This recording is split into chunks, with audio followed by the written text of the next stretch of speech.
Useful ആയിട്ടുള്ള, ഇതുവരെ കേട്ടതിൽ നിന്നും വളരെ വ്യത്യസ്തമായിട്ടുള്ള ഒരു സെഷനായിരുന്നു. ഭയങ്കര നല്ല എഫക്റ്റീവ് ആയിട്ടുള്ള ക്ലാസ് ആയിരുന്നു. മാഷാ അല്ലാഹ്, ശുക്രൻ ജസാക്കുമുല്ലാഹ് ഖൈർ. ആ ഒരു കോൺഷ്യസ്നെസ്സിൻ്റെ ആ ഡിഫറെൻ്റ് തലങ്ങൾ, അതുപോലെ നഫ്സിൻ്റെ വ്യത്യസ്ത തലങ്ങളൊക്കെ നമുക്ക് ഈ ഒരു എന്താ നമ്മുടെ ഈ ഒരു ഫീൽഡിൽ നിന്ന് ചിന്തിച്ചെടുക്കാൻ പറ്റുന്ന ഒരു തരത്തിൽ അവതരിപ്പിച്ചു. പക്ഷെ നല്ല ക്ലാസ് ആയിരുന്നു. ഇനിയും ഭാവിയിൽ ഇതുപോലുള്ള സെഷൻസ് നമ്മൾ പ്രതീക്ഷിക്കുന്നു ഇൻഷാ അല്ലാഹ്. അസ്സലാമു അലൈക്കും വറഹ്മത്തുള്ളാഹ്. പരിചയപ്പെടുത്തിയത് ഇനി വേറെ പരിചയപ്പെടുത്തൽ വേണ്ടല്ലോ. ഡോക്ടർ അജാസാണ്, നമ്മുടെ പീഡിയാട്രീഷ്യനാണ്. ആർത്തർ ഹോസ്പിറ്റൽ വെട്ടിച്ചിറയിലും അൽമാസ് ഹോസ്പിറ്റൽ കോട്ടക്കലിലാണ് വർക്ക് ചെയ്യുന്നത്. ഇപ്പോൾ EMF ജനറൽ സെക്രട്ടറിയാണ്. പക്ഷേ നമ്മുടെ ഇന്നത്തെ വിഷയം guilty consciousness, judgment and liberalism in സൂറൽ ബേസ്ഡ് ഓൺ സൂറ ഖിയാമ. അതാണ് നമ്മളൊന്ന് ആഴത്തിൽ പരിശോധിക്കാൻ നോക്കുന്നത്. റബ്ബി ഇശ്റഹ് ലി സദ്രി വയസ്സിർ ലി അംരി വഹ്ലുൽ ഉഖ്ദതം മിൻ ലിസാനി യഫ്ഖഹു ഖൗലി. അൽഹംദുലില്ലാഹ് വസ്സലാത്തു വസ്സലാമു അലാ റസൂലില്ലാഹി വഅലാ ആലിഹി വസഹ്ബിഹി അജ്മഈൻ. അഊദു ബില്ലാഹി മിനശ് ശൈത്വാനിർ റജീം. ബിസ്മില്ലാഹിർ റഹ്മാനിർ റഹീം. ലാ ഉഖ്സിമു ബിയൗമിൽ ഖിയാമ വലാ ഉഖ്സിമു ബിൻ നഫ്സിൽ ലവ്വാമ അയഹ്സബുൽ ഇൻസാനു അല്ലൻ നജ്മഅ ഇളാമ ബലാ ഖാദിരീന അലാ അൻ നുസവ്വിയ ബനാന ബൽ യുരീദുൽ ഇൻസാനു ലിയഫ്ജുറ അമാമ. നമ്മൾ ആദ്യം ആദ്യത്തെ രണ്ടായത്തിന്റെ സൂറത്തുൽ ഖിയാമന്റെ അർത്ഥം നോക്കാം. ലാ ഉഖ്സിമു ബിയൗമിൽ ഖിയാമ, ഉയർത്തെഴുന്നേൽപ്പ് നാൾ കൊണ്ട് ഞാൻ സത്യം ചെയ്യുന്നു. വലാ ഉഖ്സിമു, ഞാൻ വീണ്ടും സത്യം ചെയ്യുന്നു. ബിൻ നഫ്സിൽ ലവ്വാമ, കുറ്റപ്പെടുത്തുന്ന ഗിൽട്ടി കോൺഷ്യസ്നെസ്, കുറ്റപ്പെടുത്തുന്ന മനസ്സാക്ഷിയെ കൊണ്ടും ഞാൻ സത്യം ചെയ്യുന്നു. ലാ ഉഖ്സിമു ബിയൗമിൽ ഖിയാമ, ലാ എന്ന് പറഞ്ഞിട്ടാണ് തുടങ്ങുന്നത്. ലാ എന്ന അതിൻ്റെ നോ ഒരു വിവക്ഷ, അന്ത്യനാളിനെ നിഷേധിക്കുന്ന എല്ലാ വർത്തമാനത്തിനെയും എല്ലാ എഴുത്തുകളെയും നിഷേധിച്ചുകൊണ്ട് ലാ എന്ന് പറഞ്ഞിട്ട്, അങ്ങനെയല്ല. ഉഖ്സിമു ബിൻ നഫ്സ് ബിയൗമിൽ ഖിയാമ, ഞാൻ സത്യം ചെയ്യുന്നു, യൗമുൽ ഖിയാമത്തിനെ കുറിച്ച് സത്യം ചെയ്യുന്നു. അപ്പൊ ഈ ഖിയാമ എന്ന വാക്കിനെ കുറിച്ചിട്ടും യൗമ എന്ന വാക്കിനെ കുറിച്ച് നമ്മളൊന്ന് ഡീപ്പായി മനസ്സിലാക്കി പോകാം. ഖിയാമ എന്ന വാക്കിന് ഖയ്യിമ എന്നൊരു അർത്ഥമുണ്ട്. ഡേ ഓഫ് ഫേംനെസ് എന്നൊരു അർത്ഥം കൂടിയുണ്ട്. എന്താണ് ഈ ഡേ ഓഫ് ഫേംനെസ്? ഖുറാനിലെ ഖിയാമത്ത് പറ്റി നോക്കുമ്പോൾ പലപ്പോഴും കാണാം തകൂനുൽ ജിബാലു കൽയഹ്നിൽ മംഫൂഷ്. നമ്മൾ സൂറത്തിൽ പരിചിതമായ സൂറത്തിൽ കാണാം പർവ്വതങ്ങൾ വിതറിയ പഞ്ഞി പോലെയാവുന്ന ദിവസം. തകൂനുൽ ജിബാലു കൽയഹ്നിൽ മൻഫു. അതേപോലെ സൂറത്തിൽ മുസമ്മിൽ കാണാം വകാനത്തിൽ ജിബാലു കസീബം മഹീല, ഒലിച്ചു പോകുന്ന മൺകൂന പോലെ പർവ്വതങ്ങളാകുന്ന ദിവസം. അപ്പോൾ യൗമുൽ ഡേ ഓഫ് ഫേംനെസ് എന്ന് പറയുമ്പോൾ അപ്പോൾ ഖുറാനിൽ നോക്കുമ്പോൾ മലകൾ ഒക്കെ ഒലിച്ചു പോകുന്ന, അതായത് നമ്മൾ കാണുന്ന ഏറ്റവും ഫേം ആയിട്ടുള്ള ഏറ്റവും ഹാർഡായിട്ടുള്ള കുറച്ച് സാധനങ്ങളാണ് മൗണ്ടെയിൻസും. അവരൊക്കെ വല ധൂളികളായി പഞ്ഞി മാതിരി അല്ലെങ്കിൽ ഒലിച്ചു പോകുന്നത് എന്നാണ് ഖുറാനിൽ കാണാം. അപ്പൊ എന്താണ് ഈ ഡേ ഓഫ് ഫേംനെസ്? അന്ന് എന്താണ് ഫേം ആവുക? അന്ന് മനസ്സിലാക്കേണ്ടത് നമ്മൾ ഇന്നത്തെ ഒരു ഫിസിക്കൽ പ്രോപ്പർട്ടി മാറുന്ന ഒരു ദിനമായിരിക്കും അത്. ഇന്ന് നാം കാണുന്ന ഫിസിക്കൽ ആയിട്ടുള്ള ഒബ്ജക്റ്റീവ്സ്, ഹാർഡ്നെസ് ഉള്ള ഒബ്ജക്റ്റീവ്സിനൊക്കെ ഫിസിക്കൽ പ്രോപ്പർട്ടി മാറുകയും അവ വെയിറ്റ് ഇല്ലാത്ത, ഇന്ന് നാം കാണുന്ന വെയിറ്റ് ഉള്ള സാധനങ്ങൾ വെയിറ്റ് ഇല്ലാത്തൊരു ദിവസമായി മാറുകയും, എന്നാൽ ഇന്ന് നമുക്ക് വെയിറ്റ് അനുഭവപ്പെടാത്ത നന്മ, തിന്മ, നീതി, സത്യം, ധർമ്മബോധം തുടങ്ങിയ വെയിറ്റ് ഇല്ലാത്ത സാധനങ്ങൾക്ക് വെയിറ്റ് വരികയും ചെയ്യുന്ന ഒരു ദിവസമായിരിക്കും യൗമുൽ ഖിയാമ. അതാണ് ആ ഖയ്യിമ എന്ന വാക്കിൽ നിന്നാണ് യൗമുൽ ഖിയാമ ഉണ്ടായത്. അന്ന് പോസിറ്റീവ് വെയിറ്റുകളും നെഗറ്റീവ് വെയിറ്റുകളും ഉണ്ടാവും. ആർക്ക് കൂടുതൽ പോസിറ്റീവ് വെയിറ്റ് ഉണ്ടോ അവൻ രക്ഷപ്പെടും, നെഗറ്റീവ് വെയിറ്റ് ഉള്ളവർ രക്ഷപ്പെടുകയുമില്ല. ആ ഒരു അർത്ഥത്തിലും കൂടി നമ്മൾ യൗമുൽ ഖിയാമ എന്നുള്ള വാക്കിനെ മനസ്സിലാക്കാം. അതേമാതിരി തന്നെ യൗമിനെ നമ്മൾ എല്ലാവരും അന്ത്യനാൾ, അന്ത്യദിനം എന്നൊക്കെയാണ് നമ്മൾ പറയാറ് പൊതുവെ. പക്ഷെ യൗമിന് ദിനം എന്ന് മാത്രമല്ല, ഒരു ഘട്ടം എന്ന അർത്ഥം കൂടിയുണ്ട്. ഒരു ഘട്ടം എന്ന് പറഞ്ഞാൽ ഇപ്പോൾ ചിലപ്പോൾ നമ്മൾ ഐസേജ് എന്നൊക്കെ കിട്ടില്ലേ, അതൊരു ഘട്ടമാണ്, ഭൂമിയുടെ ഒരു ഘട്ടം, സംവത്സരങ്ങൾ നീണ്ടു നിൽക്കുന്ന ഒരു ഘട്ടമാണ്. അതേമാതിരി ഖിയാമ, യൗം എന്ന് ദിനം എന്ന് പറയുമ്പോൾ നമുക്ക് അതിൻ്റെ ഒരു ഇന്റൻസിറ്റി ചിലപ്പോൾ ഫീൽ ആവില്ല. യൗമുൽ ഖിയാമ പറഞ്ഞാൽ അതൊരു ഘട്ടമാണ്. വെയിറ്റ് ഇല്ലാത്തതിന് വെയിറ്റ് വരികയും വെയിറ്റ് ഉള്ളതിന് വെയിറ്റ് ഇല്ലാതാവുകയും ചെയ്യുമ്പോൾ വേറൊരു ഘട്ടത്തിലൂടെ നമ്മൾ എന്തായാലും ആ ഘട്ടത്തിലൂടെ നമ്മൾ പോകേണ്ടി വരും. ആ ഒരു അർത്ഥത്തിൽ യൗമുൽ ഖിയാമനെ മനസ്സിലാക്കിയാൽ നമുക്ക് കുറച്ചും കൂടി അതിനെ ഒരു അണ്ടർസ്റ്റാൻഡ് ചെയ്യാൻ പറ്റും. പിന്നെ അതേമാതിരി തന്നെ യൗമുൽ ഖിയാമനെ ഡേ ഓഫ് സ്റ്റാൻഡിങ് എന്നും പറയാറുണ്ട്. എല്ലാവരും നിൽക്കുന്ന ദിവസമായിരിക്കും. മനുഷ്യന്മാർ നിൽക്കും, ഏഞ്ചൽസ് നിൽക്കും. അമ്മ സൂറത്തിന്റെ അവസാനം പറയുന്നില്ലല്ലോ, എല്ലാവരും വരി വരിയായി നിൽക്കുന്ന ദിവസം. അപ്പൊ എല്ലാ നമ്മളുടെ ഡീഡുകളും, നമ്മളുടെ ഓഡിറ്റ്, നമ്മളെ പുസ്തകങ്ങളും, നമ്മളുടെ കണ്ണും കാതും ചെവിയും എല്ലാം നിൽക്കുന്നൊരു ദിനം എന്നും കൂടി പണ്ഡിതന്മാർ അതിന് അർത്ഥം കൊടുത്തിട്ടുണ്ട്. ഇന്നത്തെ AI കാലത്ത് ഒരു AI ഏജന്റ് വന്നിട്ട് ഒരു നമ്മളുടെ കണ്ണും കാതും മൂക്കും ഒക്കെ ഒരു AI ഏജന്റായിട്ട് നമ്മൾ കണ്ണും കാതും കയ്യും കൊണ്ട് ചെയ്ത കാര്യങ്ങളൊക്കെ വിളിച്ച് പറയുന്നത് സങ്കല്പിക്കാൻ ഇന്നത്തെ കാലത്ത് വലിയ ബുദ്ധിമുട്ടൊന്നുമില്ല. അങ്ങനത്തെ ഒരു ഡേ ഓഫ് സ്റ്റാൻഡിങ് എന്നൊരർത്ഥം കൂടി യൗമുൽ ഖിയാമക്കുണ്ട്. അപ്പോൾ യൗമുൽ ഖിയാമനെ പറ്റി പറഞ്ഞിട്ട് ആദ്യം പറഞ്ഞിട്ട് പഠിച്ച നേരെ പിന്നെന്ത് പറയുന്നത്, വലാ ഉഖ്സിമു ബിൻ നഫ്സിൽ ലവ്വാമ, ഈ ഗിൽട്ടി കോൺഷ്യസിനെ കുറിച്ചിട്ടും ഞാൻ സത്യം ചെയ്യുന്നു. അപ്പോൾ എന്താണ് ഈ യൗമുൽ ഖിയാമയും ഗിൽട്ടി കോൺഷ്യസ്നെസ്സും തമ്മിലുള്ള ബന്ധം? ഈ രണ്ട് കാര്യങ്ങളെ എന്താണ് ബന്ധിപ്പിക്കുന്നത്? അതാണ് നമ്മൾ ഇനിയുള്ള ഒരു 5 മിനിറ്റ് 10 മിനിറ്റ് നമ്മൾ നോക്കുന്നത്. അതിന് നമ്മൾ കുറച്ചൊരു ബ്രെയിൻ വർക്ക് ചെയ്യേണ്ടി വരും ഇൻഷാ അല്ലാഹ്. അപ്പോൾ അതിൻ്റെ ഒരു പ്രിലിമിനറി ബാക്ക്ഗ്രൗണ്ട് നോളജ് നോക്കുകയാണെങ്കിൽ നമുക്ക് മനുഷ്യന്മാരുടെ നോക്കിയാൽ ഇത്രയും വരെയുള്ള സിവിലൈസേഷനെ നമ്മൾ നോക്കുകയാണെങ്കിൽ എല്ലാ സിവിലൈസേഷനും അവരുടേതായ ഒരു ഐഡിയൽസ് ഉണ്ടെന്ന് കാണാൻ പറ്റും. അവരുടേതായ ഒരു റിലീജിയൻ, പൊളിറ്റിക്സ്, ഒരു മൊറാലിറ്റി, ഒരു ആർട്ട്, സയൻസ്, പലതരം സിവിലൈസേഷൻ ഈ ഭൂമിയിൽ ഇത്രയും കാലം കടന്നു പോയിട്ടുണ്ട്. അവർക്ക് അവരുടേതായ റിലീജിയൻ, പൊളിറ്റിക്സ്, മൊറാലിറ്റി, ആർട്ടും സയൻസും ഒക്കെ ഉണ്ട്. അപ്പോൾ എവിടുന്നാണ് ഇത് വരുന്നത്? അപ്പോൾ അതിനെക്കുറിച്ച് പല പഠനങ്ങളും ഫിലോസഫേഴ്സ് നൂറ്റാണ്ടുകളായിട്ട് നടത്തിയിട്ടുണ്ട്. അപ്പോൾ നോട്ടബിൾ കുറച്ച് 2-3 പഠനങ്ങൾ വളരെ ചുരുക്കിയ വാക്കിയിലാണ് ഞാൻ ഒന്ന് മനസ്സിലാക്കാൻ വേണ്ടി പറയും. ഇപ്പോൾ ഫ്രൂഡ് പറഞ്ഞത് ഈ എവിടുന്നാണ് ഈ ഐഡിയൽസ് വരുന്നത് എന്നുള്ള ഒരു ഉത്തരമായിട്ട് ഫ്രൂഡിന്റെ പഠനങ്ങൾ ഒറ്റ വാക്കിൽ പറയുകയാണെങ്കിൽ unsatisfied sexual urges give rise to these ideals എന്നാണ് ഫ്രൂഡ് പ്രൊപ്പോസ് ചെയ്തത്. അൺസാറ്റിസ്ഫൈഡ് സെക്ഷൽ അർജസ് ആണ് എല്ലാ ഐഡിയൽസും, റിലീജിയൻ, പൊളിറ്റിക്, മൊറാലിറ്റി, ആർട്ടൊക്കെ ഉണ്ടാകുന്ന ഫ്രൂഡ് വാദിച്ചത്. എന്നാൽ ആഡ്ലർ വാദിച്ചത് unsatisfied desire for control or power gives rise to ideals ആണ് ആഡ്ലർ വാദിച്ചത്. കാർൽ മാർക്സിന്റെ ഇത് ഒറ്റ വാക്കിൽ പറയുകയാണെങ്കിൽ one's environment dictates one's ideals എന്നാണ് കാർൽ മാർക്സ് വാദിച്ചത്. അപ്പോൾ എന്തൊക്കെയാണെങ്കിലും പല ആൾക്കാർ വാദിച്ചാലും ഒന്നൊരു സാധനം കോമൺ ആണ്. ഓൾ ഐഡിയൽസ്, ഈ ഐഡിയൽസ് എന്ന് പറയുന്നത് ഒരു ഫ്രം വിത്തിൻ്റെ ഹ്യൂമൻ നേച്ചർ, ഒരു മനുഷ്യന്മാരുടെ ഉള്ളിൽ എന്തായാലും ഒരു ഐഡിയൽ ഉണ്ട്. മനുഷ്യൻ എന്തായാലും ഒരു പദാർത്ഥ സാധനം മാത്രമല്ല, ഒരു കോൺഷ്യസ്നെസ്, അവൻ്റെ ഉള്ളിൽ ഒരു ബോധം, ഒരു ഐഡിയലും ഉണ്ട്. അവിടുന്നാണ് ഇത് വരുന്നത് എന്ന് എല്ലാവരും പഠനത്തിൽ നിന്ന് നമുക്ക് മനസ്സിലാവുന്നതാണ്. അപ്പോൾ ഇതിനെ ചുവട് പിടിച്ചുകൊണ്ട് മുസ്ലിം പണ്ഡിതനായ മുഹമ്മദ് റഫീഉദ്ദീൻ, അദ്ദേഹം ജമ്മു കാശ്മീരിലാണ് ജനിച്ചത്. 1906 മുതൽ ജനിച്ചു. 1964 അദ്ദേഹം മരണപ്പെട്ടത് കറാച്ചിയിലായിരുന്നു. അദ്ദേഹത്തിൻ്റെ വളരെ നല്ലൊരു വർക്ക് ഉണ്ട്. ആ ബുക്കിൻ്റെ പേര് the ideology of the future എന്നാണ്. ആ ബുക്കിൽ അദ്ദേഹം വാദിക്കുന്നത്, ഫിലോസഫിയിൽ ഇൻട്രസ്റ്റ് ഉള്ളവരൊക്കെ വായിക്കേണ്ട ഒരു പുസ്തകമാണ്. അദ്ദേഹം അതിൽ അന്നൊക്കെ 1920 പഠനം എന്ന് പറഞ്ഞാൽ 1930-40 കാലഘട്ടത്തിലൊക്കെ ക്വാണ്ടം മെക്കാനിക്സ് ഒക്കെ വളരെ അഡ്വാൻസ്ഡ് ആയിട്ട് കണ്ടുപിടിക്കപ്പെട്ടും പഠിച്ചുകൊണ്ടും ഒക്കെ ഇരിക്കുന്ന ഒരു കാലഘട്ടത്തിലായിരുന്നു. അപ്പോൾ അന്നത്തെ ഒരുപാട് സയന്റിസ്റ്റുകളും ഒക്കെ ഒരു പദാർത്ഥ മെറ്റീരിയൽസ് വേൾഡ് വ്യൂ എന്നൊക്കെ മാറ്റി ഒരുപാട് പേര് ഈ യൂണിവേഴ്സിന് മൊത്തം ഒരു കോൺഷ്യസ്നെസ് ഉണ്ട് എന്ന് വിശ്വസിക്കുന്ന ഒരുപാട് സയന്റിസ്റ്റുകളുണ്ട്. ക്വാണ്ടം എൻടാങ്കിൾമെന്റ് ഒക്കെ വായിച്ചാൽ അതിനെക്കുറിച്ച് അറിയിക്കുന്ന ഐൻസ്റ്റീനൊക്കെ അതിനെപ്പറ്റി കുറച്ച് സ്പൂക്കി ആക്ഷൻ അറ്റ് ഡിസ്റ്റൻസ് എന്ന് പറഞ്ഞ ക്വാണ്ടം എൻടാങ്കിൾമെന്റ് തന്നെ ഒന്നും ഒരിക്കലും മനുഷ്യന്മാർക്ക് എക്സ്പ്ലെയിൻ ചെയ്യാൻ സാധിക്കുന്നില്ല. അപ്പോൾ അതൊക്കെ വെച്ചിട്ട് ഒരു മൊത്തം യൂണിവേഴ്സിറ്റി ഒരു കോൺഷ്യസ്നെസ് ഉണ്ട്. ആ കോൺഷ്യസ്നെസ്സിന് തന്നെ മുഹമ്മദ് റഫീഉദ്ദീൻ സാഹിബ് 3 തരം കോൺഷ്യസ്നെസ് ആക്കി തരംതിരിച്ചു. അപ്പോൾ ആദ്യം അദ്ദേഹം പറയുന്നത് അചേതന വസ്തുക്കളായ നോൺ ലിവിങ് തിങ്സ്, ഇപ്പോൾ കല്ല്, മരം, തീ, വെള്ളം, അവർക്കൊക്കെ കോൺഷ്യസ്നെസ് ഉണ്ട്. അവരുടെ കോൺഷ്യസ്നെസ്സിന്റെ പർപ്പസ് എന്താണ്? അവരുടെ പർപ്പസ് പറഞ്ഞാൽ അവരുടെ ഫിസിക്കൽ പ്രോപ്പർട്ടി സെർവ് ചെയ്യുക, അത്ര കോൺഷ്യസ്നെസ്സേ അവർക്ക് ഉള്ളൂ.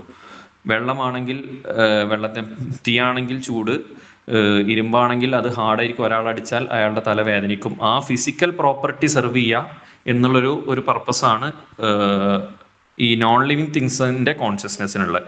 എന്നാൽ കുറച്ചുകൂടി ഒരു ലെവൽ മേലോട്ട് പോവുക നമ്മൾ. ലിവിങ് തിങ്സ്, ഒരു പൂച്ച, എലി, ലിവിങ് തിങ്സിനും കോൺഷ്യസ്നെസ് ഉണ്ട്, നമുക്കറിയാം. അപ്പൊ എന്താണ് അപ്പൊ ലിവിങ് തിങ്സിന്റെ കോൺഷ്യസിന്റെ പർപ്പസ്? നോൺ ലിവിങ് തിങ്സിന്റെ പർപ്പസ് അവരുടെ ഫിസിക്കൽ പ്രോപ്പർട്ടി സെർവ് ചെയ്യാന്ന് പറഞ്ഞു. എന്നാൽ ലിവിങ് തിങ്സിന്റെ കോൺഷ്യസ്നെസ് അവരുടെ ഫിസിക്കൽ പ്രോപ്പർട്ടി മാത്രമല്ല, പക്ഷെ അവർക്ക് അതിന്റെ അപ്പുറത്തൊരു ഒരു സർവൈവൽ ഇൻസ്റ്റിങ്ക്റ്റ് ഉണ്ട്. അത് അവരുടെ കോൺഷ്യസ്നെസ്സിൽ നിന്ന് കിട്ടുന്നത്. വിശപ്പ് കണ്ടാൽ, വിശന്നാൽ അവർ ഭക്ഷണം കഴിക്കാനുള്ള കുറച്ച് ഇൻസ്റ്റിങ്സുകൾ അവർക്കുണ്ട്. ഡേഞ്ചർ കണ്ടാൽ, തീ കണ്ടാൽ ഓടി രക്ഷപ്പെടാനുള്ള, വെള്ളം കണ്ടാൽ മുങ്ങി ചാതിരിക്കാനുള്ള സർവൈവൽ ഇൻസ്റ്റിങ്ക്റ്റുകൾ ഈ ലിവിങ് തിങ്സിനുണ്ട്. അപ്പോൾ അവരുടെ കോൺഷ്യസ്നസ് കുറച്ചും കൂടി ഒരു ഹയർ പർപ്പസ് സെർവ് ചെയ്തിട്ടുണ്ട്. എന്നാൽ അതിൽ നിന്നും എന്താണ് മനുഷ്യന്മാരുടെ കോൺഷ്യസ്നെസ്സിന്റെ ഡിഫറൻസ്? മനുഷ്യന്മാർക്ക് ഒരു കോൺഷ്യസ്നെസ് ഉണ്ട്, ഒരു ഹയർ ഫോം ഓഫ് കോൺഷ്യസ്നസ്. അവർക്ക് ആ ഫിസിക്കൽ പ്രോപ്പർട്ടി അല്ലെങ്കിൽ ജസ്റ്റ് സർവൈവൽ ഇൻസ്റ്റിക്റ്റ് മാത്രമല്ല ഉള്ളത്. മനുഷ്യന്മാർക്ക് അനീതി കണ്ടാൽ സങ്കടം വരും, അനീതി കണ്ടാൽ പ്രതിഷേധിക്കും, നന്മ കണ്ടാൽ സന്തോഷിക്കും, തിന്മ കണ്ടാൽ മനുഷ്യന് ദുഃഖം വരും, നീതിക്ക് വേണ്ടി പോരാടും, കള്ളം പറയുമ്പോൾ ഉള്ളിലൊരു കുത്തൽ വരും. ഇതൊക്കെ ഈ കോൺഷ്യസ്നെസ് ഒരു ഹയസ്റ്റ് ഫോം ഓഫ് കോൺഷ്യസ്നെസ് ആണ്. മുഹമ്മദ് റഫീഉദ്ദീൻ സാഹിബ് അതിനെ റൂഹ് എന്നാണ് വിളിക്കുന്നത്. ഈ ഹയസ്റ്റ് ഫോം ഓഫ് കോൺഷ്യസ്നെസ് റൂഹ് എന്നാണ് വിളിക്കുന്നത്. എന്താണ് ഈ റൂഹിന്റെ പർപ്പസ്? എന്തിനാണ് ഇപ്പൊ മനുഷ്യന്മാർക്ക് ഈ ഭൂമിയിൽ, മറ്റവർക്ക് മൃഗങ്ങൾക്ക് ഭൂമിയിൽ ജീവിക്കാൻ, മനുഷ്യനും ഭൂമിയിൽ ജീവിക്കാനാണെങ്കിൽ ഈ ഒരു ഹയസ്റ്റ് ഫോം ഓഫ് കോൺഷ്യസ്നെസിന്റെ ആവശ്യമില്ലല്ലോ. അപ്പൊ മുഹമ്മദ് റഫീഉദ്ദീൻ സാഹിബ് അഡ്ലറിനെയും കാൾമാർക്സിനെയും എല്ലാവരെയും നിരീക്ഷിച്ചുകൊണ്ട് പറയുന്നത്, പ്രൊപ്പോസിങ് തെറി, ഈ റൂഹിന്റെ പർപ്പസ് എന്ന് പറഞ്ഞാൽ നമ്മൾ ഈ ലോകത്തിന് വേണ്ടിയിട്ടില്ലല്ല. റൂഹ് എന്ന് പറഞ്ഞത് വേറൊരു ലോകത്ത് നിന്നതാണ്. അദ്ദേഹം അവിടെ ആലമുൽ ഖൽക്കിനെ പറ്റിയും ആലമുൽ അംറിനെ പറ്റിയും പറയുന്നുണ്ട്. ആലമുൽ ഖൽക്ക് എന്ന് പറഞ്ഞാൽ നമ്മൾ ഈ പദാർത്ഥ ലോകം, നമ്മൾ ഈ കാണുന്ന ഫിസിക്കൽ വേൾഡാണ്. എന്നാൽ ആലമുൽ അംറുണ്ട്. ഖുർആൻ പറയുന്നത് റൂഹിനെ വന്നത് കുലിർ റൂഹു മിൻ അംരി റബ്ബി, അല്ലെ? ആലമുൽ അംർ, അംരി റബ്ബി. ആ ആലമുൽ അംറി എന്ന് വന്ന റൂഹ് നമ്മളുടെ എല്ലാവരുടെയും ഉള്ളിലുണ്ട്. ആ റൂഹിന്റെ പർപ്പസ് എന്താണ്? ആ റൂഹിന്റെ പർപ്പസ് എന്ന് പറഞ്ഞാൽ ഈ വേൾഡിലല്ല. ആ റൂഹിന്റെ പർപ്പസ് നമ്മൾ വേറൊരു ഘട്ടമായ വേറൊരു വേൾഡിലേക്ക്, യൗമുൽ ഖിയാമ, ഒരു അന്ത്യനാളിലേക്ക് വേറെ വേൾഡിലോട്ട് നമ്മൾ പോകും. ആ വേൾഡിൽ നമ്മളെ രക്ഷപ്പെടുത്താൻ ഉള്ള ഒരു മെക്കാനിസമാണ് ഈ റൂഹ് വഴി അള്ളാഹു നമ്മളുടെ ഉള്ളിൽ സ്ഥാപിച്ചിട്ടുള്ളത്.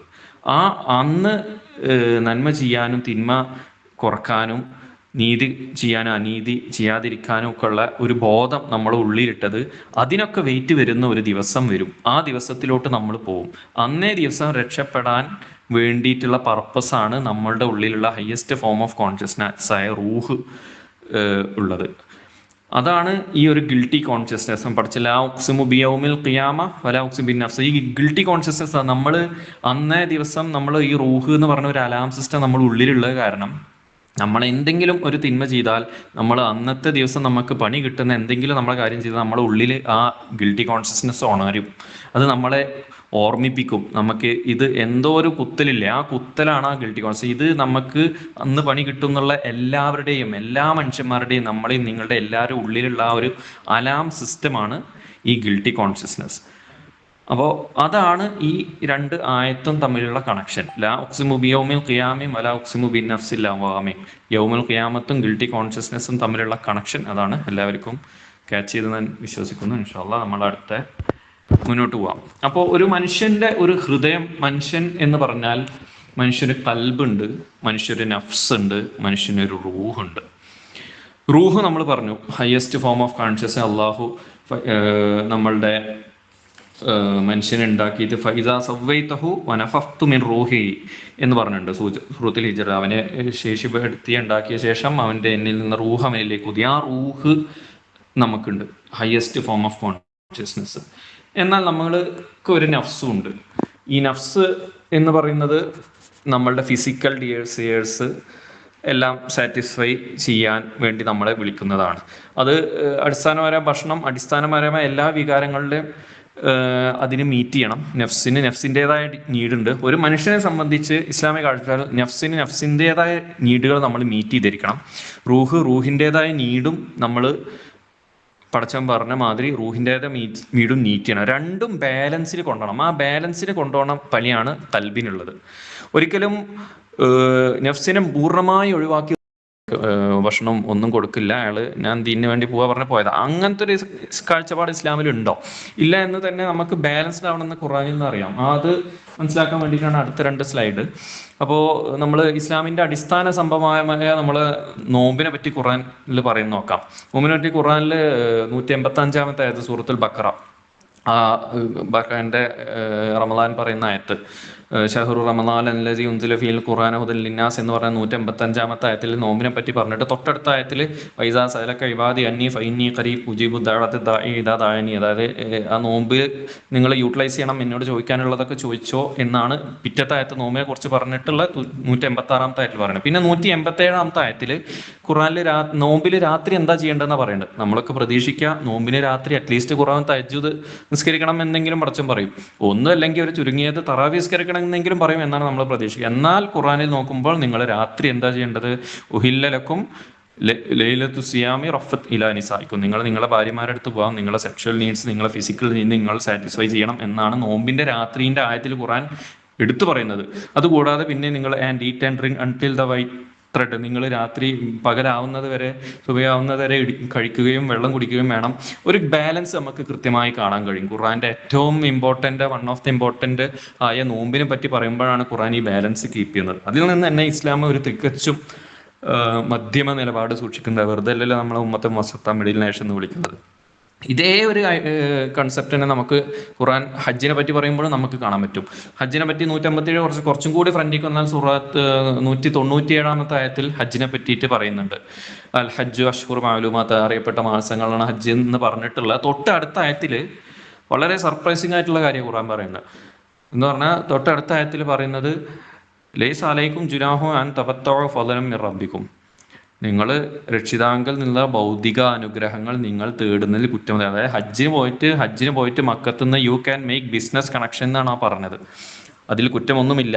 അതായത് അതിൽ കുറ്റമില്ല എന്ന് എടുത്തു പടച്ചാൻ പറയുന്നെങ്കിൽ ഇസ്ലാമീസ് തികച്ചും ഒരു റൂഹിന്റെ ആവശ്യങ്ങൾ തേടുന്നതിനോടൊപ്പം തന്നെ നഫ്സിന്റെ ആവശ്യങ്ങളും നിങ്ങൾക്ക് തേടാം. അത് രണ്ടും ബാലൻസ് ചെയ്ത് കൊണ്ടുപോകണം എന്നുള്ള വ്യക്തമായ ഒരു മെസ്സേജ് നമുക്ക് ഖുർആനിൽ നിന്നും വായിച്ചെടുക്കാൻ പറ്റും.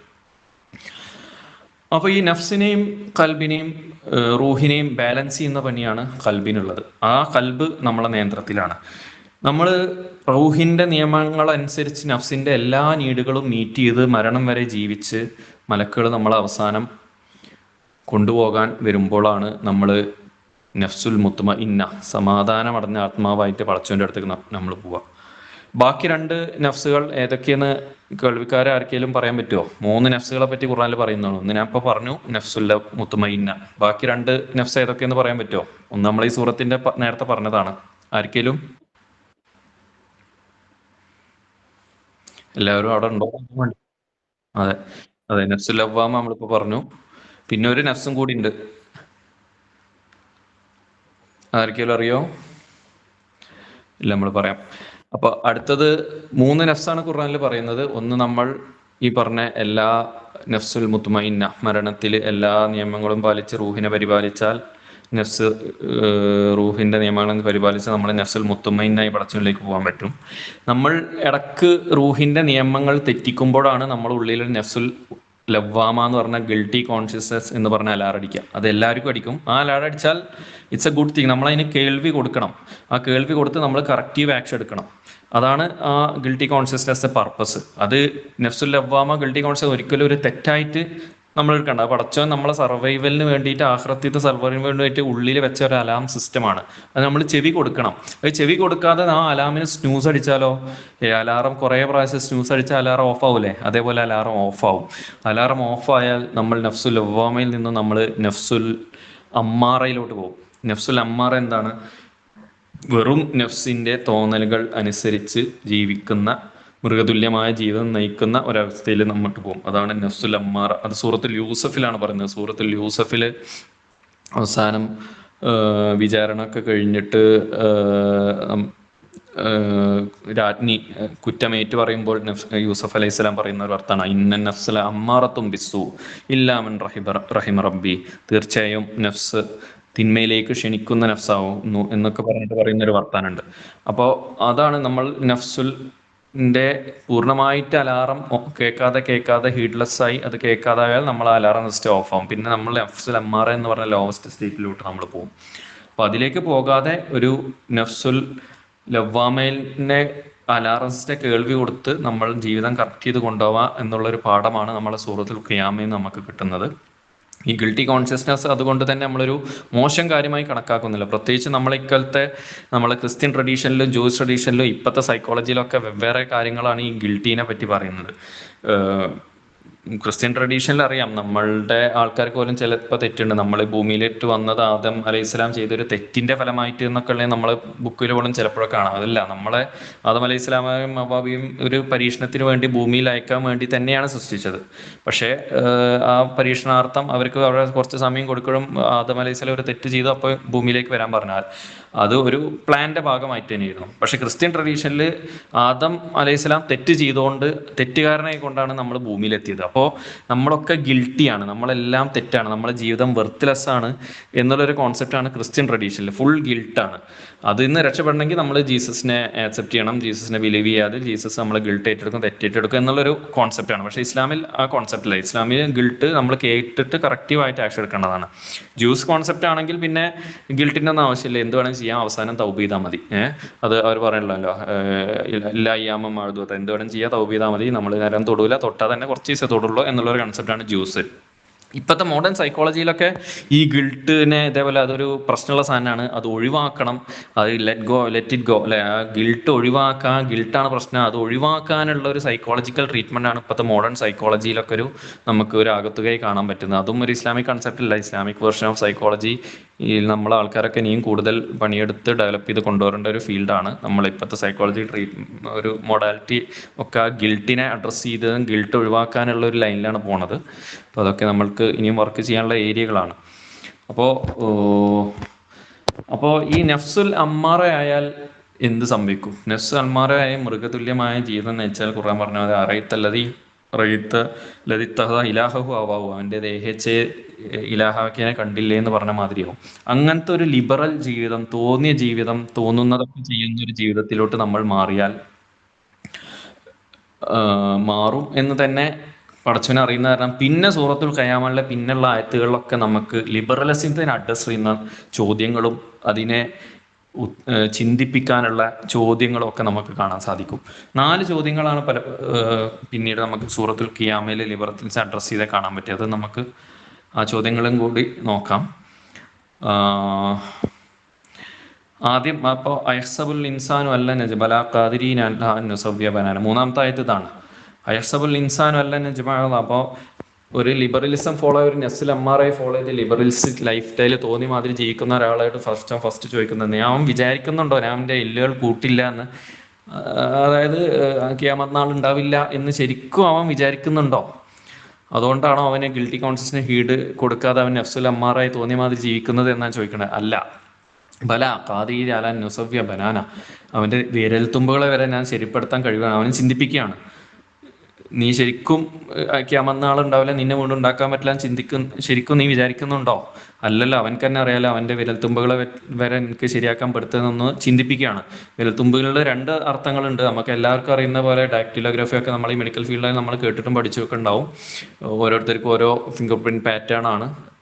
അതാണ് ഒരർത്ഥം, ഈ വിരൽത്തുമ്പുകളെ ശരിയാക്കപ്പെടുത്തി എന്നുള്ളതിൻ്റെ അർത്ഥം. രണ്ടാമതൊരു അർത്ഥം കൂടി ഉണ്ട്, അത് നമ്മളെ കൈ ഇങ്ങനെ ഒന്ന് നമ്മൾ നേരെ പിടിക്കാം. കൈ ഒന്ന് എല്ലാവരും ഒന്ന് സ്വയം ഒന്ന് കൈ ഒരു നേരെ പിടിച്ചു നോക്കി, 4 വിരലും ഒരുമിച്ചിട്ട് ഒന്ന് നേരെ പിടിച്ചിട്ട് ഒന്ന് റാ മാതിരി ഒന്ന് വളക്കുക. 90 ഡിഗ്രി കൊണ്ട് റാ മാതിരി ഒന്ന് കുറച്ച് വളച്ചാൽ നമ്മളെ 4 വിരൽത്തുമ്പോഴും ഒരൊറ്റ ലൈനിൽ വരും. ഈ 4 വിരത്തുമ്പോൾ ഒരൊറ്റ ലൈനിൽ വരുന്ന കാരണമാണ് നമ്മൾക്ക് ഈ ഓപ്പോസിഷൻ എന്ന് പറയുന്ന പരിപാടിയൊക്കെ ചെയ്യാനുള്ള മനുഷ്യൻ്റെ അഡ്വാൻസിന് ഒരുപാട് ഹെൽപ്ഫുൾ ആയിട്ടുള്ള ഒരു പരിപാടിയാണ് ഈ ഓപ്പോസിഷനും. ഈ 4 വിരൽ ഇങ്ങനെ നമ്മൾ റാ മാതിരി വരക്കുമ്പോൾ ഒരു ലൈനിൽ ഇങ്ങനെ വരും. അതും ഞാൻ നിന്റെ വിരൽത്തുമ്പുകളെ പോലും ശരിയാക്കാൻ കഴിയണമല്ലേ എന്നുള്ളതിൻ്റെ ഒരു വിവക്ഷമായിട്ട് പണ്ഡിതന്മാർ പറയുന്നുണ്ട്. അപ്പോൾ അവനെ ചിന്തിപ്പിക്കുകയാണ്, ശരിക്കും അവനിങ്ങനെ ലിബറലിസം ജീവിക്കുന്നത്, ലിബറൽ ലൈഫ് സ്റ്റൈലിൽ നഫ്സുൽ അമ്മാറായിട്ട് ജീവിക്കുന്നത് അവൻ്റെ എല്ല് പോലും വീണ്ടും ഉണ്ടാക്കപ്പെട്ടില്ല എന്ന് വിചാരിച്ചുകൊണ്ടാണോ? അല്ല എന്നുള്ള തെളിവുണ്ടല്ലോ. ഇതേമാതിരി ഒരു ചോദ്യം കൂടി ചോദിച്ചിട്ടാണ് ഈ സൂറത്ത് അവസാനിക്കുന്നതും. 2 ഒരേ മാതിരി 4 ചോദ്യങ്ങളിൽ 1-ാമത്തെ 4-ാമത്തെ ചോദ്യം ഞാനിപ്പോൾ തന്നെ പറയുകയാണ്. ഈ 2 ചോദ്യം ചോദിച്ച് അവനെ ചിന്തിപ്പിച്ചിട്ടാണ് സൂറത്തുൽ ഖിയാമ അവസാനിപ്പിക്കുന്നത്. അയഹ്സബുൽ ഇൻസാനു അല്ല നജ്ബ ലാമ, അതേമാതിരി അവസാനം ചോദിക്കും അയഹ്സബുൽ ഇൻസാനു അല്ല യുത്രക സുദാ. യസബുൽ ഇൻസാനു യുത്രക സുധ എന്ന അവസാന ആയത്ത് 34 ചോദിച്ചിട്ടാണ് വെച്ചത്. എന്താണ് യുത്രക സുധ? അവൻ വിചാരിക്കുന്നുണ്ടോ അവനെ വെറുതെ അങ്ങോട്ട് ഞാൻ വെറുതെ വിടുമെന്ന്? എന്നാണ് ആ ആയത്തിന്റെ അർത്ഥം. ഒരു ചോദ്യമില്ലാതെ വെറുതെ വിടുന്ന അവൻ വിചാരിക്കുന്നുണ്ടോ അലം യക്കു നുത്ഫതൻ മിൻ മനിയ്യൻ, വീണ്ടും ചിന്തിപ്പിക്കുകയാണ്. അവനൊരു ശുക്ലഗണമായിരുന്നില്ലേ, അതിന്റെ ഡെവലപ്മെന്റ്സും അതിന്റെ സ്റ്റേജസും ഒക്കെ ചിന്തിപ്പിച്ച് നീ തന്നെത്താൻ ഉണ്ടായതാണോ എന്നൊക്കെ ചിന്തിപ്പിച്ചുകൊണ്ടാണ് ഈ സൂറത്ത് അവസാനിപ്പിക്കുന്നത്.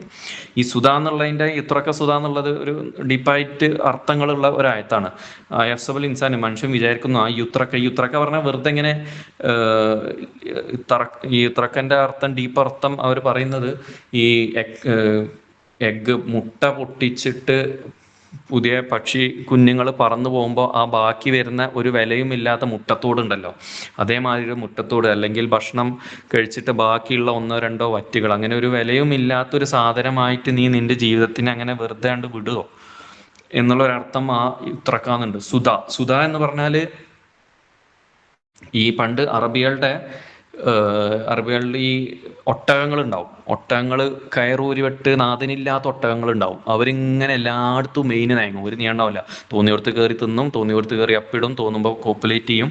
അങ്ങനത്തെ യാതൊരു ജീവിത അച്ചടക്കം ഉണ്ടായില്ല. ഓസ്ട്രേലിയയിലുള്ള ആൾക്കാർക്ക് കങ്കാരുക്കളെ പറ്റി അറിഞ്ഞാൽ, അവർ ഹൈവേ കൂടെ പോകുമ്പോൾ കങ്കാരുക്കൾ ഇങ്ങനെ ചിലപ്പോൾ ചാടി, ഒരു ഇതില്ലാതെ റോഡ് ക്രോസ് ചെയ്ത് അങ്ങോട്ടും ഇങ്ങോട്ടും ചാടി, യാതൊരു ലക്കും ലഗാനും ലൈഫും റൂൾസും ഇല്ലാതെ ജീവിക്കുന്ന ജീവികളെ ആണ് ആ ഒരു കൺസെപ്റ്റിനാണ് സുധ എന്ന് പറയുന്നത്. അതാണ് സുധ എന്ന് പറഞ്ഞാൽ പക്ക ലിബറലിസം ആണ് ഖുർആൻ അതുകൊണ്ട് ഉദ്ദേശിക്കുന്നത്. യഹ്സബുൽ ഇൻസാന ഇത്ര അങ്ങനാണ്ട് ലിബറലായി ജീവിക്കാൻ നിന്നെ വെറുതെ വിടും എന്ന് നീ വിചാരിക്കുന്നുണ്ടോ എന്നുള്ള ചോദ്യം ചോദിച്ചിട്ടാണ് സൂറത്തുൽ ഖിയാമ അവസാനിപ്പിക്കുന്നത്. പിന്നെ ചിന്തിപ്പിക്കുകയാണ്, അലം യകുൻ നുത്ഫതൻ മിൻ മനിയ്യിൻ നീ ശുക്ലഗണമായില്ലേ പറഞ്ഞ് ഒരുപാട് ചിന്തിപ്പിക്കുന്ന 2-3 ആയത്തിലാണ് സൂറത്തുൽ ഖിയാമ അവസാനിക്കുന്നത്. അപ്പൊ ഈ 2 ചോദ്യങ്ങളായ അതിന്റെ ഇടയിൽ രണ്ടാമതൊരു ലിബറൽസ് അഡ്രസ് ചെയ്തിട്ട് പിന്നൊരു ചോദ്യം വരുന്നുണ്ട്. ആ ചോദ്യം ബൽ യുരീദുൽ ഇൻസാനു ലിയഫ്ജുറ അമാമ but man desires to continue in sin. അല്ല, അവന് ആക്ച്വലി ലിബറൽ ലൈഫ് സ്റ്റൈല് നയിക്കുന്നത് അവൻ്റെ ബോണ് വീണ്ടും കൂട്ടപ്പെടും എന്നറിയാനിട്ടല്ല, അവന് വെറുതെ ഇങ്ങനെ വിടും എന്ന് അറിയാനിട്ടല്ല. അതല്ല അവൻ ചെയ്യണേ. കാരണം ശരിക്കുള്ള കാരണം എന്താ? വൽ യുരീദുൽ ഇൻസാനു ലഫ്ജ, അവൻ വീണ്ടും ഭാവിയിൽ, മനുഷ്യൻ്റെ ഭാവിയിൽ വീണ്ടും തോന്നിവാസം ചെയ്യാൻ അല്ലെങ്കിൽ തിന്മ ചെയ്യാൻ അവൻ്റെ ഉള്ളിൽ ഉദ്ദേശിക്കുന്നുണ്ട്.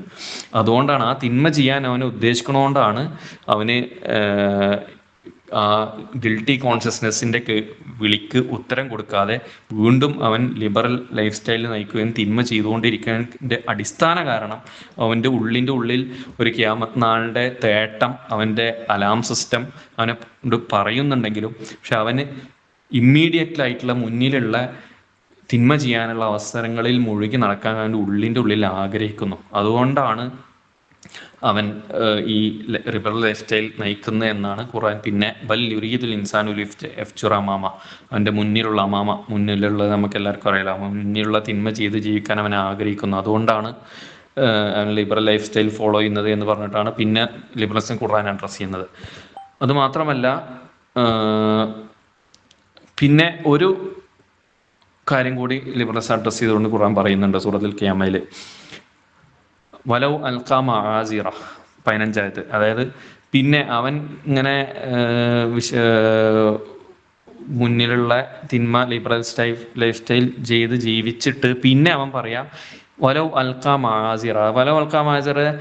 അവൻ ഒഴിവുകൾ സമർപ്പിച്ചാലും ശരി, അവന് ഓരോന്ന് ചെയ്തിട്ട് പിന്നീട് അവൻ അവസാനം എക്സ്ക്യൂസ് പറയും. എൻ്റെ സാഹചര്യം അങ്ങനെ ആയിരുന്നുകൊണ്ടാണ്, എൻ്റെ സാഹചര്യം ഇങ്ങനെ ഉണ്ടായിരുന്നു, അങ്ങനെ പറ്റിപ്പോയി എന്നൊക്കെ പിന്നീട് എക്സ്ക്യൂസസ് പറയും. അതിൽ ഈ വാക്കുകളുടെ ഉപയോഗം രസമാണ്. മാസീറ എന്ന് പറഞ്ഞാൽ ഒരു വാളാണ്, അൽഖ എന്ന് പറഞ്ഞാൽ ത്രോ എന്നുള്ള അർത്ഥമാണ്. വെറുതെ പറയാന്നല്ല, ഹീസ് ത്രോസ് എക്സ്ക്യൂസസ്. അതായത് മാസീറ എന്ന് പറഞ്ഞതിൻ്റെ ഒരു വാള് എന്നുള്ള അർത്ഥമാണ്. ഈ പല വാളുകൾ, എക്സ്ക്യൂസിന്റെ പല വാളുകളും അവൻ്റെ ചുറ്റും അവൻ മതിൽ പോലെ കെട്ടിയിട്ട് അവൻ അതിൻ്റെ ഉള്ളിൽ നിന്ന്, ഈ എക്സ്ക്യൂസിൻ്റെ ഉള്ളിൽ നിന്ന് അവൻ്റെ തിന്മയായ ലിബറൽ ലൈഫ് സ്റ്റൈൽ ജീവിതം മുന്നോട്ട് കൊണ്ടുപോകാൻ അവൻ ശ്രമിക്കും. എൻ്റെ സാഹചര്യം എങ്ങനെയാണ്, എൻ്റെ അവസ്ഥ ഇപ്പം എങ്ങനെയാണ്, ഇപ്പം അങ്ങനെ ആയിപ്പോയി എന്നൊക്കെ പറഞ്ഞിട്ട് അവൻ എക്സ്ക്യൂസുകൾ സമർപ്പിച്ചാലും ശരി എന്നാണ് പറയുന്നത്. എന്നിട്ട് പക്ഷേ അത് കഴിഞ്ഞിട്ട് പഠിച്ചൊരായത്ത് പറയുന്നുണ്ട്, ബലിൽ ഇൻസാനു അലാ നഫ്സിഹി ബസീറ. പക്ഷേ മനുഷ്യൻ അവൻ്റെ ഉള്ളിൽ അവന് ക്രിസ്റ്റൽ ക്ലിയർ ആയിട്ട് അറിയാം അവൻ എന്താണ് ചെയ്യുന്നത് എന്നുള്ള ഒരു വർത്തമാനം പറഞ്ഞിട്ടാണ് പഠിച്ച. അവന് എന്തൊക്കെ എക്സ്ക്യൂസ് കൊണ്ട് ആൾക്കാരറിയാതിരിക്കാൻ അവൻ ചിലപ്പോൾ ദാനധർമ്മങ്ങളോ വേറെ എന്തെങ്കിലും ഒരു ഫേക്ക് വേഷമോ കെട്ടിയിട്ട് അവൻ്റെ ഇഷ്ടമുള്ള ജീവിതം പുറം ലോകം അറിയാതിരിക്കാനും എക്സ്ക്യൂസ് പറഞ്ഞിട്ടും ഒക്കെ എന്തൊക്കെ പറഞ്ഞാലും ശരി, അവൻ്റെ ഉള്ളിൽ അവൻ ആരാണ് എന്ന് കൃത്യമായ ബോധം, ക്രിസ്റ്റൽ ക്ലിയർ ആയിട്ട് വ്യൂ അവനുണ്ട് എന്ന് പറഞ്ഞിട്ടാണ് സൂറത്തുൽ ഖിയാമ ആ വിഷയത്തെ അവസാനിപ്പിക്കുന്നത്. വലിൽ ഇൻസാൻ അലാ നഫ്സിഹി ബസീറ. He's crystal clear view, he has got crystal clear view of you what they are on the inside. അപ്പോൾ ഈ ഒരു 4 ചോദ്യങ്ങൾ പറഞ്ഞിട്ടാണ് ഈ സൂറത്തുൽ ഖിയാമ ലിബർലെസ്സിനെ അഡ്രസ്സ് ചെയ്യുന്നത്. ഇതിൻ്റെ റെഫറൻസ് ബയ്യന TV ആണ്. ബയ്യൻ ടൈവായുള്ള ഡീപ്പ് ലുക്ക് സെക്ഷൻ ഓൺ സൂറൽ ഖിയാമയാണ്. ഇൻഷാ അല്ലാഹ്. അൽഹംദുലില്ലാഹ്. ആഖിറു അൽഹംദുലില്ലാഹി റബ്ബിൽ ആലമീൻ. അസ്സലാമു അലൈക്കും. വലൈക്കും അസ്സലാം. ശുക്രൻ ജസാക്കുമുല്ലാഹ് ഖൈർ. വളരെ യൂസ്ഫുൾ ആയിട്ടുള്ള, ഇതുവരെ കേട്ടതിൽ നിന്നും വളരെ വ്യത്യസ്തമായിട്ടുള്ള ഒരു സെഷനായിരുന്നു. ഭയങ്കര നല്ല എഫക്റ്റീവ് ആയിട്ടുള്ള ക്ലാസ് ആയിരുന്നു. മാഷാ അല്ലാഹ്. ശുക്രൻ ജസാക്കുമുല്ലാഹ് ഖൈർ. ആ ഒരു കോൺഷ്യസ്നെസ്സിൻ്റെ ആ ഡിഫറെൻ്റ് തലങ്ങൾ, അതുപോലെ നഫ്സിൻ്റെ വ്യത്യസ്ത തലങ്ങളൊക്കെ നമുക്ക് ഈ ഒരു നമ്മുടെ ഈ ഒരു ഫീൽഡിൽ നിന്ന് ചിന്തിച്ചെടുക്കാൻ പറ്റുന്ന ഒരു തരത്തിൽ അവതരിപ്പിച്ചു. പക്ഷെ നല്ല ക്ലാസ് ആയിരുന്നു. ഇനിയും ഭാവിയിൽ ഇതുപോലെയുള്ള സെഷൻസ് നമ്മൾ പ്രതീക്ഷിക്കുന്നു ഇൻഷാ അല്ലാഹ്. ഞാൻ ഒരു സംശയം ചോദിച്ചോട്ടെ. ഈ നഫ്സും അതായത് ഈ കോൺഷ്യസ്നെസ്സും ഇപ്പോൾ നമ്മുടെ ഈ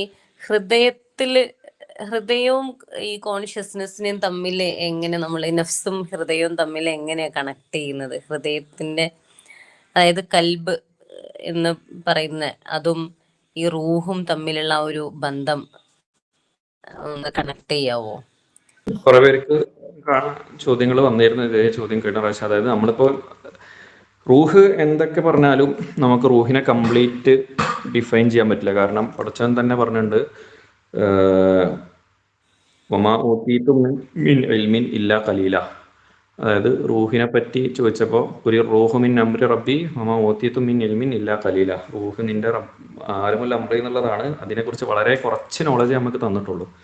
നമുക്ക് കുറച്ച് പോസ്റ്റുലേറ്റ് ചെയ്യാൻ പറ്റുന്നത് നഫ്സ് എന്നുള്ളത് നമുക്കൊരു കോൺഷ്യസ്നെസ് ആയിട്ട് എടുക്കാം, നമ്മളെ കോൺഷ്യസ്നെസ് ആയിട്ട് എടുക്കാം നഫ്സ്. അതിന്റെ മേലെ റൂഹുണ്ട്. നമുക്ക് പടത്തിന്റെ അടുത്ത് നിന്ന് മനുഷ്യന്മാർക്ക് മാത്രം വന്ന ഒരു റൂഹുണ്ട്, നഫ്സുണ്ട്. നമുക്കൊരു ഫ്രീ വില്ലുണ്ട്. നമുക്ക് ഫ്രീ വില്ല് ആയിട്ട് നമ്മൾ ഡെസിഷൻ എടുക്കുന്ന സ്ഥലമാണ് നമ്മളെ കൽബ്. റൂഹ് നമ്മളോട് ഓരോന്ന് ചെയ്യാൻ പറയും, നഫ്സ് നമ്മളോട് ഓരോന്ന് ചെയ്യാൻ പറയും. നമ്മളുടെ ഫ്രീ വില്ലായിട്ടുള്ള കൽബിൽ നിന്നാണ് നമ്മൾ, കൽബീസ് ദ ബാറ്റിൽ ഗ്രൗണ്ട് എന്നാണ് പറയാം.